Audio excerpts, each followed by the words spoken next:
नमस्कार दोस्तों, मैं हूं साहिल कुमार सिंघानिया और आप देख रहे हैं साहिल एजुकेशन। अभी लॉकडाउन का माहौल चल रहा है और ऐसे स्थिति में सभी स्कूल और कोचिंग संस्थानें बंद हो चुके हैं। ऐसे में ऑनलाइन आना अनिवार्य हो चुका था, क्योंकि कहा जाता है ना, जीत के खातिर जुनून चाहिए, उबाल हो ऐसा खून चाहिए। जीत के खातिर जुनून चाहिए, उबाल हो ऐसा खून चाहिए, और आसमां भी आएगा धरती पर, बस जीतने के लिए जुनून चाहिए। तो आइए आज हम इतिहास के एक ऐसे टॉपिक और बात कर रहे हैं जो आज ही के दिन घटना हुआ था, और आइए इसके बारे में हम देखते हैं 1905। इतिहास में एक ऐसी घटना जो 1905 के रूस जापान युद्ध में, रूस जापान ऐतिहासिक युद्ध में, रूस जापान ऐतिहासिक युद्ध में रूस की हार हुई और रूस के जाराशाही शासन के निरंकुश शासक के नियंत्रण विफल होते जा रहे थे। यानी उस समय जब क्रांति हो रहा था तो रूस के शासक कौन थे? जार निकोलस द्वितीय। रूस के शासक जो थे जार निकोलस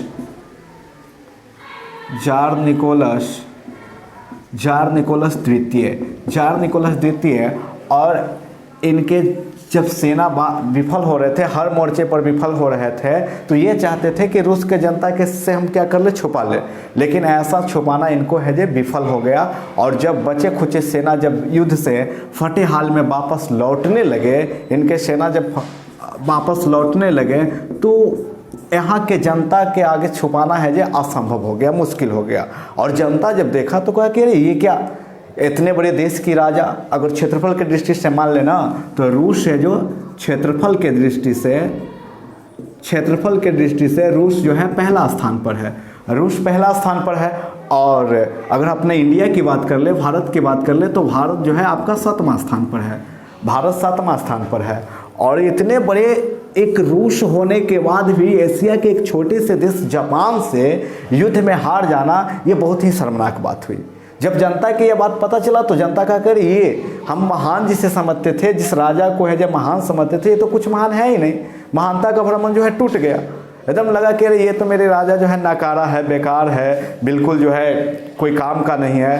तो क्योंकि इतने बड़े इनसे जनता ना इज्जत करता था, डरता था। लेकिन जब देखा कि एक छोटे से देश से हार गया, तो इस स्थिति में जनता जो है इनके प्रति है जब जो महानता का भ्रमण था वो क्या हो चुका था, टूट गया था। तो ऐसे स्थिति में 9 जनवरी 1905 ईस्वी को 9 जनवरी 1905 ईस्वी को 9 जनवरी 1905 ईस्वी को जो 9 जनवरी 1905 ईस्वी को जनता जो है सेंट पीटर्सबर्ग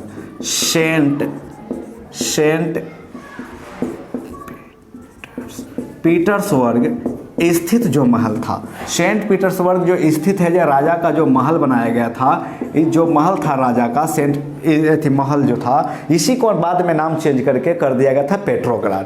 पेट्रोग्राड जो क्रांतिकारियों की जगह था, इसी का नाम चेंज किया गया था। पहले इसे सेंट पीटर्स नाम था और यहाँ पर ना राजा का महल था। तो इन लोगों ने क्या किया ना, 9 जनवरी 1905 ईस्वी को सभी जो जनता थे यहाँ पर, उसने क्या किया ना, एक मोर्चा निकाला और मोर्चा निकाल कर ना, ये जो आपका इंडिकेट कर दिए हैं, ये जो है जनता है, समझ गए। और ये जनता है, और इस प्रकार से इन्होंने क्या किया, नारा दिया और इन्होंने कहा ना, रोटी दो, यानी छोटे भगवान, राजा को छोटे भगवान कह करके इन्होंने क्या किया, अपना एक हाथ में होल्डिंग बोर्ड ले लिया। और होल्डिंग बोर्ड लेने के बाद ना इन्होंने क्या करने लगा ना, रोटी दो के ना नारे को लेकर के गया। छोटे भगवान रोटी दो के नारे को लेकर के गया। हालांकि अभी के कैलेंडर जो देखेंगे तो इसी डेट को ना 22 जनवरी 1905 को हुआ था। अब ऐसा क्यों 22 जनवरी? क्योंकि देखिए पहले ना रूस में 2 कैलेंडर चलते थे। एक जो थे जिनका नाम था ग्रेगोरियन, एक जो नए कैलेंडर थे उनका नाम था ग्रेगोरियन, और जो पुराने कैलेंडर थे जिनका नाम था जूलियन या जूलियस कहते हैं। ये पुराने कैलेंडर के डेट है जो 9 जनवरी 1905 यानी आज ही के दिन।